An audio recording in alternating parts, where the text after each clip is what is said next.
Putusan nomor 96 PUU 22 Romawi 2024 demi keadilan berdasarkan ketuhanan yang Maha Esa, Mahkamah Konstitusi Republik Indonesia yang mengadili permohonan pengujian undang-undang pada tingkat pertama dan terakhir menjatuhkan putusan dalam permohonan pengujian Undang-Undang Nomor 4 Tahun 2016 tentang tabungan perumahan rakyat terhadap Undang-Undang Dasar Negara Republik Indonesia tahun 1945 yang diajukan oleh Konfederasi Serikat Buruh Seluruh Indonesia atau KSBSI yang diwakili oleh Eli Rosita Silaban dan Dedi Hardianto memberikan kuasa kepada Haris Manalu dan kawan-kawan selanjutnya disebut sebagai pemohon. Membaca permohonan pemohon dan seterusnya dianggap telah diucapkan, duduk perkara dan seterusnya dianggap telah diucapkan. Pertimbangan hukum, kewenangan Mahkamah berwenang mengadili permohonan akuo, kedudukan hukum pemohon memiliki kedudukan hukum untuk bertindak sebagai pemohon dalam permohonan akuo.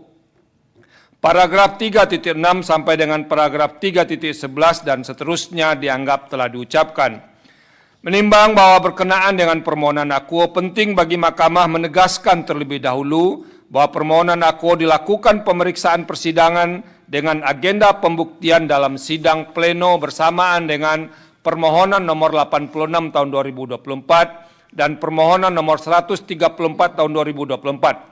Setelah Mahkamah mencermati secara saksama, telah ternyata isu konstitusionalitas yang diajukan dalam permohonan akuo memiliki cakupan lebih luas, sekaligus mencakup pula persoalan konstitusionalitas norma dalam permohonan nomor 86 tahun 2024 dan permohonan nomor 134 tahun 2024, sehingga Mahkamah akan menilai dan memutus terlebih dahulu konstitusionalitas norma dalam permohonan nomor 96 tahun 2024 akuo. Paragraf 3.13 sampai dengan paragraf 3.14 dan seterusnya dianggap telah diucapkan. 3.15. Menimbang bahwa selanjutnya Mahkamah akan menjawab dalil pemohon yang mempersoalkan kewajiban kepesertaan tapera bagi pekerja dan pekerja mandiri yang termuat dalam pasal 7 ayat 1, pasal 9 ayat 1 dan ayat 2 Undang-Undang 4 2016. Serta kaitannya dengan pengaturan lebih lanjut kepesertaan dan sistem pembayaran dalam pasal 16 dan 17 ayat 1 Undang-Undang 4 2016 yang didalilkan pemohon bertentangan dengan pasal 28D ayat 2, pasal 28I ayat 2, dan pasal 34 ayat 1 Undang-Undang Dasar NRI tahun 1945. Terhadap dalil pemohon akuo, Mahkamah mempertimbangkan sebagai berikut. Bahwa norma pasal 7 ayat 1 Undang-Undang 4 2016 pada pokoknya menentukan kewajiban bagi setiap pekerja dan pekerja mandiri yang berpenghasilan paling sedikit sebesar upah minimum wajib menjadi peserta tapera.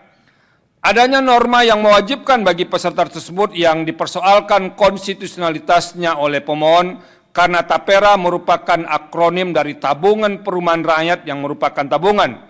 Penggunaan istilah tabungan dalam tapera tidak bisa dilepaskan dari makna umum yang berlaku dalam praktek perbankan maupun sistem keuangan. Oleh karena itu, pemahaman yang tepat mengenai pemaknaan tabungan akan menjadi landasan untuk menilai apakah kewajiban sebagai peserta tapera benar-benar sesuai dengan hakikat tabungan yang bersifat sukarela atau justru telah mengalami pergeseran makna dengan menjadikannya sebagai kewajiban yang bersifat memaksa. Pemahaman umum mengenai simpanan dan tabungan dalam praktek perbankan sebagaimana dirumuskan dalam pasal 1 angka 5 dan angka 9 Undang-Undang 10 tahun 1998 tentang perubahan atas Undang-Undang Nomor 7 tahun 1992, Undang-Undang 10 1998 tentang perbankan sebagaimana terakhir diubah melalui Undang-Undang Nomor 6 2023 tentang penetapan peraturan pemerintah pengganti Undang-Undang Nomor 2 tahun 2022 tentang Cipta Kerja menjadi undang-undang atau Undang-Undang 6 2023 menyatakan dan seterusnya dianggap telah diucapkan. Apabila merujuk pada pengertian tabungan sebagaimana diatur dalam Undang-Undang 10/1998, menunjukkan bahwa relasi hukum antara masyarakat dan lembaga keuangan dibangun atas dasar kepercayaan dan kesepakatan bersama. Simpanan diposisikan sebagai dana yang dipercayakan oleh masyarakat kepada bank berdasarkan suatu perjanjian penyimpanan, sedangkan tabungan merupakan salah satu bentuk simpanan yang penarikannya tunduk pada syarat-syarat tertentu yang disepakati antara kedua belah pihak. Dengan demikian, unsur kesukarelaan dan persetujuan menjadi fondasi penting dalam pembentukan hukum dan konteks penyimpanan dana. Sementara itu, tapera adalah penyimpanan yang dilakukan oleh peserta secara periodik dalam jangka waktu tertentu yang hanya dapat dimanfaatkan untuk pembiayaan perumahan dan atau dikembalikan berikut hasil pemupukannya setelah kepesertaan berakhir. Berdasarkan pertimbangan demikian, penggunaan istilah tabungan dalam tapera tidak serta-merta dapat diartikan sebagai pungutan resmi yang bersifat memaksa seperti halnya pajak yang secara konstitusional diatur dalam pasal 23A Undang-Undang Dasar NRI tahun 1945, yaitu dan seterusnya dianggap telah diucapkan. Dalam hal ini, lazim diketahui pungutan resmi lain yang ditetapkan oleh undang-undang, misalnya retribusi, bea masuk, cukai dan penerimaan negara bukan pajak. Berkenaan dengan hal ini, penyematan istilah tabungan dalam program tapera menimbulkan persoalan bagi pihak-pihak yang terdampak inkasu pekerja karena diikuti dengan unsur pemaksaan dan meletakkan kata wajib sebagai peserta tapera, sehingga secara konseptual tidak sesuai dengan karakteristik hakikat tabungan yang sesungguhnya karena tidak lagi terdapat kehendak bebas. Terlebih, tapera bukan termasuk dalam kategori pungutan lain yang bersifat memaksa sebagaimana dimaksud pasal 23A Undang-Undang Dasar NRI tahun 1945 ataupun dalam kategori pungutan resmi lainnya. Oleh karena itu, Mahkamah menilai tapera telah menggeser makna konsep tabungan yang sejatinya bersifat sukarela menjadi pungutan yang bersifat memaksa sebagaimana didalilkan pemohon. Bahwa oleh karena persoalan mendasar permohonan akuo terletak pada konstruksi pasal 7 ayat 1 Undang-Undang 4 2016 yang merupakan pintu masuk utama untuk menilai konstitusionalitas norma pasal lain yang berkelindan, maka penting bagi Mahkamah menegaskan tujuan dari Undang-Undang 4 2016 sebagaimana dimaktubkan pada penjelasan paragraf pertama pada bagian umum Undang-Undang 4 2016 yang menyatakan dan seterusnya dianggap telah diucapkan. Selanjutnya dalam penjelasan paragraf kedua bagian umum Undang-Undang 4 2016 yang menyatakan dan seterusnya dianggap telah diucapkan. Bertolak pada penjelasan tersebut, negara ditempatkan sebagai penanggung jawab utama penyediaan rumah layak huni bagi warganya. Namun dengan norma pasal 7 ayat 1 Undang-Undang 4 2016 justru tidak sejalan dengan tujuan dimaksud. Sebab norma tersebut mewajibkan setiap pekerja, termasuk pekerja mandiri yang berpenghasilan paling sedikit sebesar upah minimum untuk menjadi peserta tapera.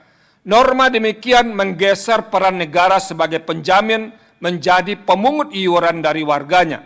Hal ini tidak sejalan dengan esensi pasal 34 ayat 1 Undang-Undang Dasar NRI tahun 1945 yang pada pokoknya menegaskan kewajiban negara untuk mengambil tanggung jawab penuh atas kelompok rentan, bukan justru mewajibkan mereka menanggung beban tambahan dalam bentuk tabungan yang menimbulkan unsur paksaan. Prinsip tanggung jawab negara tersebut dipertegas dalam kebijakan sektoral mengenai perumahan yang secara eksplisit dituangkan dalam Undang-Undang 1 2011. Dengan merujuk pada dasar pertimbangan dibentuknya Undang-Undang 1 2011, pada prinsipnya menegaskan bahwa peran negara adalah menjamin hak setiap warga negara untuk menempati, menikmati, dan atau memiliki rumah yang layak dalam lingkungan yang sehat, aman, harmonis, dan berkelanjutan untuk memenuhi kebutuhan rumah sebagai salah satu kebutuhan dasar manusia bagi peningkatan dan pemerataan kesejahteraan rakyat. Guna mewujudkan peran negara tersebut, negara memastikan ketersediaan dana dan dana murah jangka panjang yang berkelanjutan untuk memenuhi kebutuhan rumah dan perumahan melalui sistem pembiayaan dalam bentuk pengerahan dan pemupukan dana yang meliputi A, B, dan C, dan seterusnya dianggap diucapkan. Dana masyarakat dimaksud adalah dana yang berasal dari masyarakat yang disimpan di lembaga keuangan dalam bentuk giro, deposito berjangka, sertifikat deposito, tabungan, dan atau bentuk lain yang dipersamakan dengan itu. Sedangkan yang dimaksud dengan dana tabungan perumahan adalah simpanan yang dilakukan secara periodik dalam jangka waktu tertentu, yang penarikannya hanya dapat dilakukan menurut syarat tertentu yang disepakati sesuai dengan perjanjian dan digunakan untuk mendapatkan akses kredit atau pembiayaan untuk pembangunan dan perbaikan rumah serta pemilikan rumah dari lembaga keuangan. Apabila dicermati secara seksama rumusan berkaitan dengan ketiga bentuk pengerahan dan pemumpukan dana tersebut, sesungguhnya dirumuskan bersifat kumulatif alternatif sehingga dirumuskan dengan frasa dan atau. Dalam hal ini tidak terdapat unsur kewajiban bagi setiap orang untuk menggunakan bentuk pengerahan dan atau pemumpukan dana tersebut.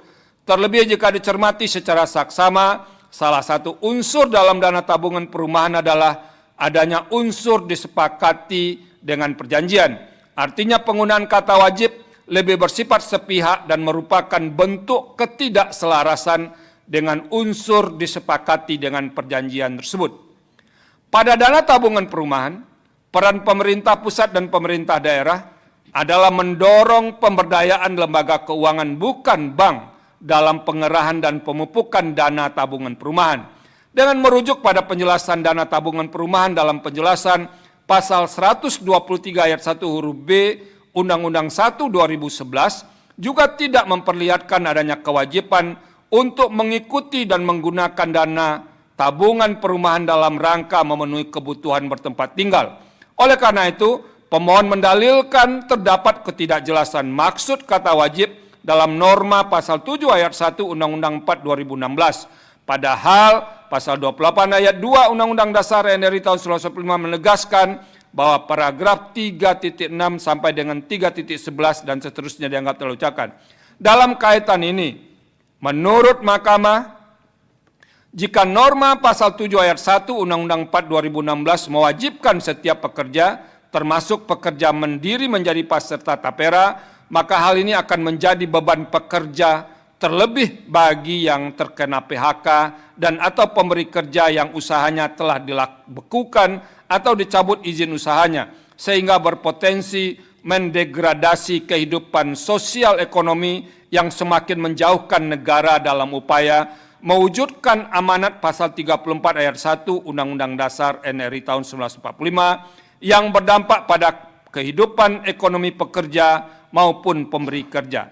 Hal tersebut disebabkan jika pekerja atau pemberi kerja melanggar ketentuan pasal 7 ayat 1 dan pasal 9 ayat 1 Undang-Undang 4 2016 yang mewajibkan pemberi kerja untuk mendaftarkan pekerja sebagai peserta akan terkena sanksi administratif, diantaranya pembekuan izin usaha dan atau pencabutan izin usaha. Hal demikian tentu saja memberatkan pemberi kerja, terlebih ketika berada dalam situasi perekonomian yang tidak kondusif.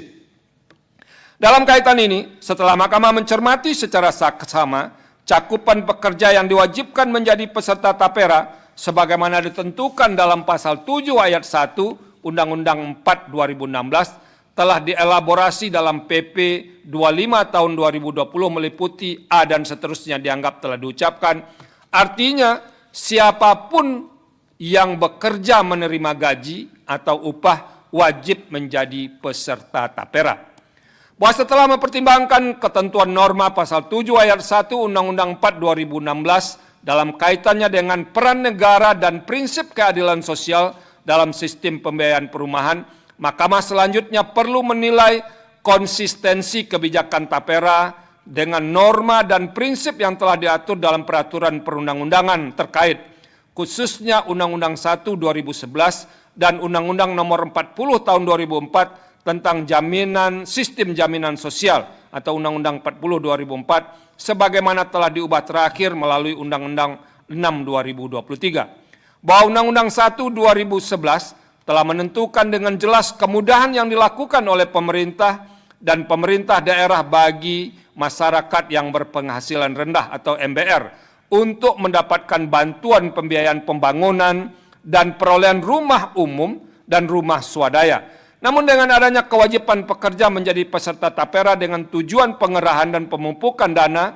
dari peserta agar dapat mencapai tujuan menghimpun dan menyediakan dana murah jangka panjang sebagaimana tujuan pasal 3 Undang-Undang 4 2016, maka hal ini menimbulkan kontradiksi dengan kemudahan yang dimaksud dalam Undang-Undang 1 2011. Terlebih, peserta tapera termasuk di dalamnya pekerja dalam kategori MBR.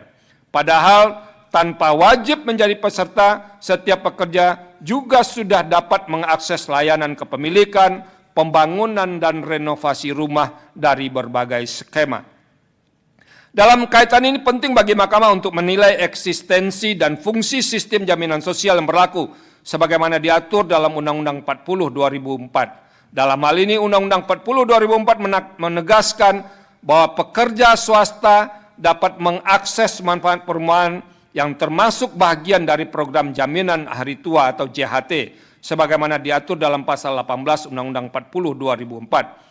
Selanjutnya pengaturan mengenai JHT ditegaskan kembali dalam pasal 6 Undang-Undang 24 tahun 2011 tentang Badan Penyelenggara Jaminan Sosial atau Undang-Undang 24 2011 sebagaimana terakhir diubah dengan Undang-Undang 6 2023. Atas dasar ketentuan tersebut, pekerja swasta baik formal maupun informal dapat mengakses manfaat layanan tambahan MLT yang dikelola oleh BPJS Ketenagakerjaan.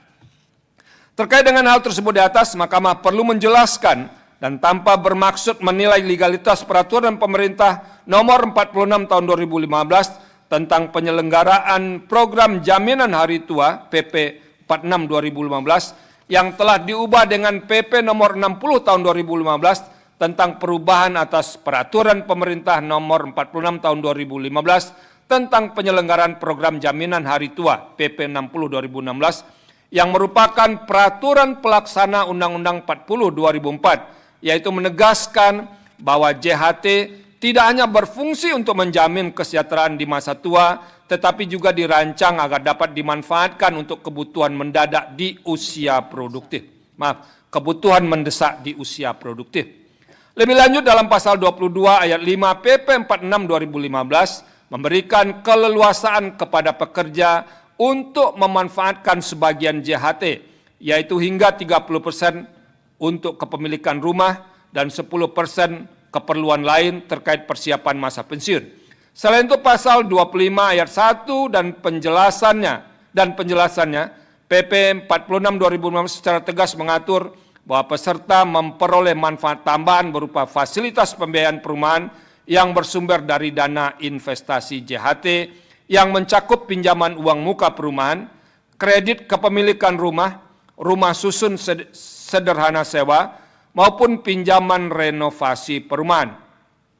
Dengan demikian, pekerja yang menjadi peserta JHT pada hakikatnya sudah memiliki akses terhadap tabungan maupun fasilitas pembiayaan perumahan tanpa harus dibebani iuran tambahan lainnya. Sebagai pembanding, aparatur sipil negara atau ASN dapat mengikuti program ASN Housing Program yang dikelola oleh anak perusahaan PT Taspen Persero, yaitu PT Taspen Property atau Taspro. Merujuk informasi dari laman resmi Taspro, program tersebut telah berjalan dan direalisasikan dalam bentuk pembangunan hunian di 2 lokasi Kabupaten Karanganyar, Jawa Tengah. Dengan adanya program Taspro menjadi jelas bahwa tapera bukanlah satu-satunya instrumen dan justru menimbulkan pertanyaan mengapa pekerja dalam hal ini ASN masih harus diwajibkan mengikuti tapera, sementara mereka telah memiliki akses langsung terhadap skema perumahan resmi yang dijalankan oleh Taspro. Sedangkan bagi prajurit TNI dan anggota Polri serta ASN di lingkungan Kementerian Pertahanan dan Polri juga dapat mengikuti program Yayasan Kesejahteraan Pendidikan dan Perumahan YKPP atau pinjaman uang muka kredit perumahan atau PUM KPR Asabri yang dikelola oleh PT Asabri Persero. Selain itu, Setiap bank juga memiliki skema KPR yang dapat dipilih secara sukarela oleh masyarakat. Bahkan di luar program tersebut di atas, secara umum masyarakat juga memiliki opsi pembiayaan perumahan melalui beberapa skema kredit pemilikan rumah atau KPR yang disediakan bank di bawah pengawasan Otorita Jasa Keuangan. Dengan memperhatikan seluruh alternatif dan akses yang telah tersedia bagi berbagai kelompok pekerja dan warga negara terhadap skema pembiayaan perumahan, Mahkamah menilai bahwa keberadaan tapera sebagai kewajiban terlebih yang disertai dengan sanksi tidak hanya bersifat tumpang tindih atau overlapping, tetapi juga berpotensi menimbulkan beban ganda, terutama bagi kelompok pekerja yang sudah berkontribusi dalam skema jaminan sosial lainnya yang telah ada. Selanjutnya, bahwa diberlakukannya ketentuan pasal 7 ayat 1 Undang-Undang 4 2016 yang mengharuskan pekerja menyisihkan penghasilannya untuk tujuan yang relatif sama dengan skema JHT pada akhirnya menimbulkan duplikasi program dan tumpang tindih pengaturan. Akibatnya pekerja dibebani iuran ganda. Misalnya iuran JHT dihimpun dari pemotongan upah sebesar 2% ditanggung oleh pekerja dan 3,7% ditanggung oleh pemberi kerja. Di sisi lain terkait tapera, besaran simpanan peserta tapera sebesar 0,5% oleh pemberi kerja dan sebesar 2,5% dari pekerja. Kondisi inilah yang didalilkan pemohon menimbulkan beban untuk memenuhi kehidupan yang layak sebagaimana dijamin oleh pasal 27 ayat 2 UUD NRI tahun 1945. Dengan adanya kewajiban penyetoran tapera jelas mengurangi bagian dari upah yang seharusnya dapat digunakan untuk memenuhi kehidupan pekerja sehari-hari. Bahwa di sisi lain sifat wajib dalam pasal 7 ayat 1 Undang-Undang 4 2016 diberlakukan tanpa membedakan pekerja yang telah memiliki rumah atau belum. Kewajiban seragam bagi seluruh pekerja termasuk mereka yang sebenarnya sudah memiliki rumah atau masih mencicil rumah menimbulkan perlakuan yang tidak proporsional. Berkaitan dengan persoalan ini, pemohon dalam petitum alternatifnya mohon kepada Mahkamah agar kata wajib dimaknai menjadi dapat.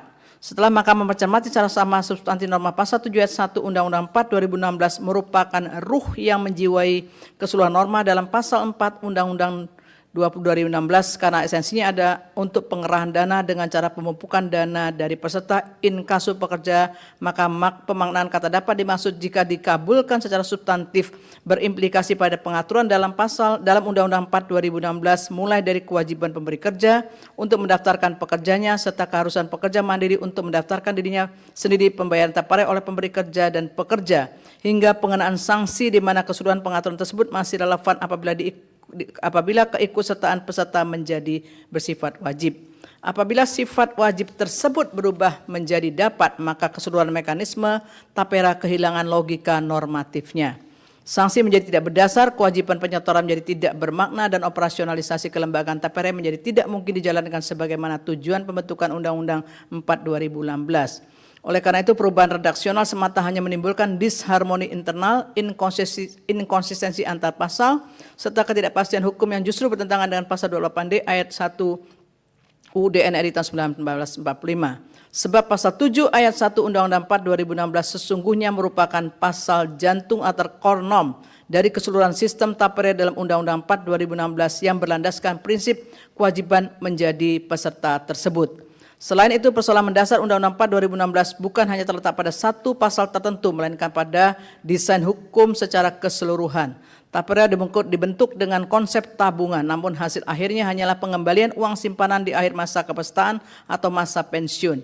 Skema demikian secara inherent tidak mampu memenuhi tujuan utama, yaitu memberikan akses kepada rakyat untuk memenuhi kebutuhan rumah yang layak dan terjangkau bagi peserta. Oleh karena itu, pembentuk undang-undang harus menata ulang desain pemenuhan hak atas rumah dengan mengembangkan konsep perumahan yang salah satunya adalah central public housing agar dapat menyelesaikan persoalan keterbatasan lahan perkotaan dan memberikan hunian bagi MBR sebagai bagian dari sistem nasional penyediaan hunian publik yang masif, terjangkau dan berkelanjutan. Dengan demikian, berdasarkan pertimbangan hukum di atas, Mahkamah berpendapat pasal 7 ayat 1 Undang-Undang 4 2016 harus dinyatakan bertentangan dengan UUD NRI tahun 1945. Menimbang bahwa dengan telah dinyatakannya pasal 7 ayat 1 Undang-Undang 4 2016 bertentangan dengan UUD NRI 1945, maka konsekuensi yuridisnya ketentuan pasal 9 ayat 1 dan ayat 2 serta pasal 17 ayat 1 Undang-Undang 4 2016 sebagaimana didalilkan pula oleh pemohon juga kehilangan dasar konstitusionalnya. Secara yuridis berlaku azas accessorum sequitur principale. Norma yang bersifat aksesori tidak dapat berdiri sendiri apabila norma utama atau pasal jantung dibatalkan. Oleh karena pasal 9 ayat 1 dan ayat 2 Undang-Undang 4 2016 mengatur mekanisme kewajiban mendaftarkan pekerja dan pekerja mandiri sebagai peserta tapera merupakan kelanjutan dari kewajiban pada pasal 7 ayat 1 Undang-Undang 4 2016 sebagai norma utama. Maka dengan dinyatakan pasal 7 ayat 1 Undang-Undang 4 2016 inkonstitusional sebagai konsekuensi yuridis, pasal 9 ayat 1 dan ayat 2 Undang-Undang 4 2016 menjadi kehilangan kewajiban bagi pemberi kerja untuk mendaftarkan pekerjanya maupun pekerja mandiri untuk mendaftarkan dirinya sendiri sebagai peserta tapera. Selain itu terdapat pula pasal 17 ayat 1 Undang-Undang 4 2016 yang menyatakan simpanan tapera dibayar oleh pemberi kerja dan pekerja. Ketentuan ini jika dikaitkan dengan norma pasal 9 ayat 1 dan ayat 2 Undang-Undang 4 2016 secara eksplisit mewajibkan pemberi kerja dan pekerja termasuk pekerja mandiri yang telah mendaftarkan diri sebagai peserta tapera untuk menyetor simpanan tanpa menerima pilihan berdasarkan kesanggupan atau kondisi faktual yang dialami pemberi kerja dan pekerja termasuk pekerja mandiri. Dengan kata lain, oleh karena keikutsertaan dalam program tapera sebagaimana diatur dalam pasal 7 ayat 1 dan pasal 9 ayat 1 dan ayat 2 Undang-Undang 4 2016 telah dinyatakan inkonstitusional sehingga tidak ada lagi kewajiban hukum bagi pekerja maupun pemberi kerja menjadi peserta tapera. Konsekuensinya norma pasal 17 ayat 1 Undang-Undang 4 2016 menjadi kehilangan pijakan normatifnya.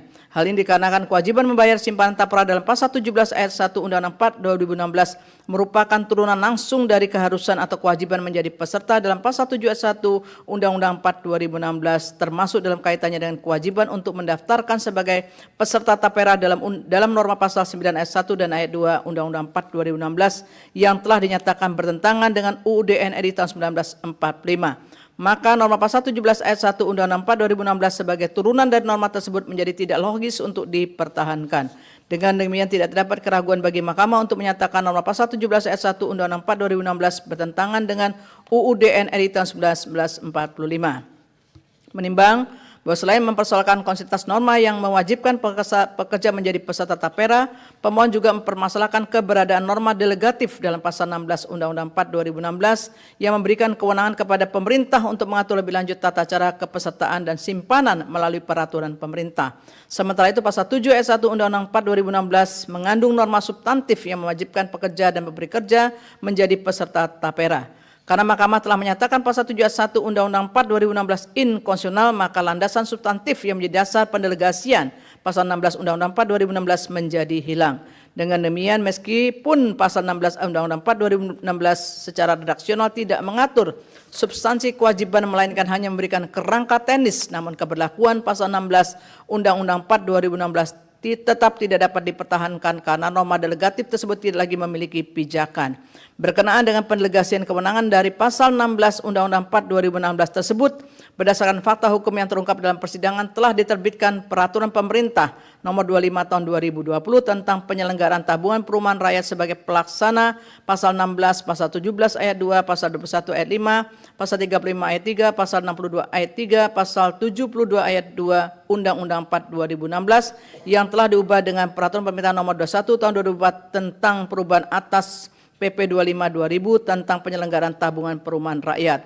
Oleh karena itu keberadaan peraturan pelaksana yang merupakan delegasi dari norma pasal 16 Undang-Undang 4 2016 harus menyesuaikan dengan putusan aku. Menimbang bahwa pemohon juga mempermasalahkan norma pasal 72 ayat 1 Undang-Undang 4 2016 yang mengatur sanksi administratif bagi peserta, pemberi kerja, BP Tapra, bank, perusahaan pembiayaan, bank kustodian, dan manajer investasi yang melanggar ketentuan. Antara lain pasal 7 ayat 1 dan pasal 9 ayat 1 Undang-Undang 4 2016. Terkait dengan dalil tersebut sebagaimana telah diuraikan dalam subparagraf 3.5.11.1 sampai dengan subparagraf 3.15.4 di atas, oleh karena pasal 7 ayat 1 dan pasal 9 ayat 1 Undang-Undang 4 2016 sebagai norma primer yang dijadikan landasan bagi pasal 72 ayat 1 Undang-Undang 4 2016 sebagai norma sekunder telah dinyatakan bertentangan dengan UUD NRI 1945, maka sebagai konsekuensi yuridisnya norma pasal 72 ayat 1 Undang-Undang 4 2016 menjadi kehilangan relevansinya karena tidak memiliki lagi dasar penjatuhan sanksi. Oleh karena itu pasal 72 ayat 1 Undang-Undang 4 2016 harus pula dinyatakan bertentangan dengan UUD NRI 1945. Menimbang bahwa sementara itu terkait dengan dalil pemohon yang mempersoalkan konsistensi norma pasal 54 ayat 1 Undang-Undang 4 2016 dikarenakan tidak terdapat unsur keanggotaan yang merepresentasikan pekerja dan pemberi kerja dalam komite tapera, oleh karena pasal 7 ayat 1 Undang-Undang 4 2016 sebagai pasal jantung Undang-Undang AKU dinyatakan inkonstitusional, maka sebagai konsekuensi yuridisnya kebutuhan untuk pembentukan komite dimaksud disesuaikan dengan kemungkinan perubahan atas Undang-Undang 4 2016 sesuai dengan keperluan ke depan. Sehingga penilaian konstitusionalitas norma pasal 54 ayat 1 Undang-Undang 4 2016 menurut Mahkamah tidak terdapat relevansinya untuk dipertimbangkan lebih lanjut. Menimbang bahwa oleh karena permohonan pemohon yaitu pasal 7 ayat 1 Undang-Undang 4 2016 yang merupakan pasal jantung Undang-Undang 4 2016 telah dinyatakan bertentangan dengan UUD NRI 1945, maka permohonan pemohon mengenai pasal 9 ayat 1 dan pasal 9 ayat 1 dan ayat 2 diganti ayat 2, pasal 16, pasal 17 ayat 1 serta pasal 72 ayat 1 Undang-Undang 4 2016 yang merupakan turunan dari pasal 7 ayat 1 Undang-Undang 4 2016 harus pula dinyatakan bertentangan dengan UUD NRI 1945.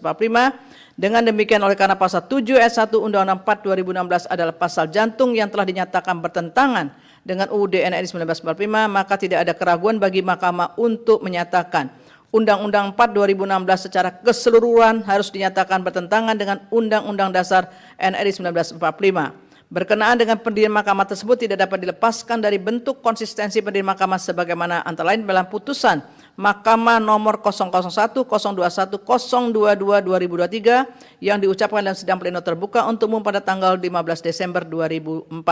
Putusan Mahkamah Konstitusi nomor 28 2013 yang diucapkan dalam sidang pleno terbuka untuk umum pada tanggal 28 Mei 2014. Putusan Mahkamah Konstitusi nomor 85 tahun 2013 yang diucapkan dalam sidang pleno terbuka untuk umum pada tanggal 18 Februari 2015 dan putusan Mahkamah nomor 1 dan 2 2014 yang diucapkan dalam sidang pleno terbuka untuk umum tanggal 13 Februari 2014 di mana dalam perkara-perkara tersebut menegaskan terhadap pengujian yang berkaitan dengan pasal jantung yang dinyatakan beralasan berhukum, maka Mahkamah menyatakan keseluruhan undang-undang yang bersangkutan dinyatakan bertentangan dengan UUD NRI 1945 dan tidak mempunyai kekuatan hukum mengikat.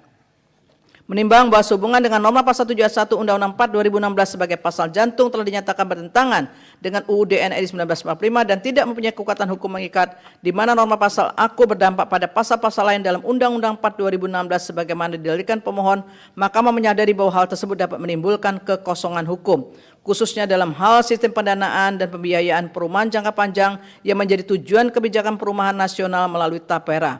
Oleh karena itu, untuk menghindari kekosongan hukum atas pelaksanaan amar putusan Mahkamah yang membatalkan secara keseluruhan Undang-Undang 4 2016 sesuai dengan pasal 124 Undang-Undang 1 2011, Mahkamah memandang perlu memberikan tenggang waktu yang dinilai cukup bagi pembentuk undang-undang untuk menata ulang pengaturan mengenai pendanaan dan sistem pembiayaan perumahan yang tidak menimbulkan beban yang memberatkan bagi pemberi kerja, pekerja termasuk pekerja mandiri. Dalam hal ini pembentuk undang-undang perlu memperhitungkan secara cermat ihwal pendanaan dan sistem pembiayaan perumahan dari pengaturan yang sifatnya mewajibkan menjadi pilihan bagi pemberi kerja, pekerja termasuk pekerja mandiri sesuai dengan prinsip keadilan sosial, perlindungan kelompok rentan, serta kesesuaian dengan peraturan undang-undangan dan hak konstitusional warga negara sebagaimana dijamin dalam UUD NRI tahun 1945. Dengan mempertimbangkan cakupan peserta tapera yang luas sebagaimana telah dipertimbangkan di atas, Mahkamah menilai bahwa pembatalan seketika terhadap Undang-Undang 4 2016 tanpa masa transisi dapat menimbulkan ketidakpastian hukum dan gangguan administratif dalam pengelolaan iuran maupun aset peserta, termasuk potensi risiko hukum terhadap entitas pelaksana seperti BP Tapera dan lembaga keuangan terkait.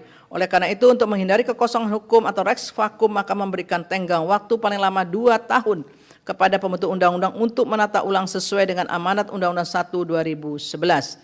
Menimbang berdasarkan seluruh pertimbangan hukum di atas telah ternyata norma pasal 7 ayat 1, pasal 9 ayat 1 dan ayat 2, pasal 16, pasal 17 ayat 1 dan pasal 72 ayat 1 Undang-Undang 4 2016 telah menimbulkan ketidakpastian hukum dan perlakuan yang diskriminatif sesuai dengan pasal 28 DS 2, pasal 28 I ayat 2 dan pasal 34 ayat 1 UUD NRI tahun 1945 sebagaimana yang didalilkan pemohon.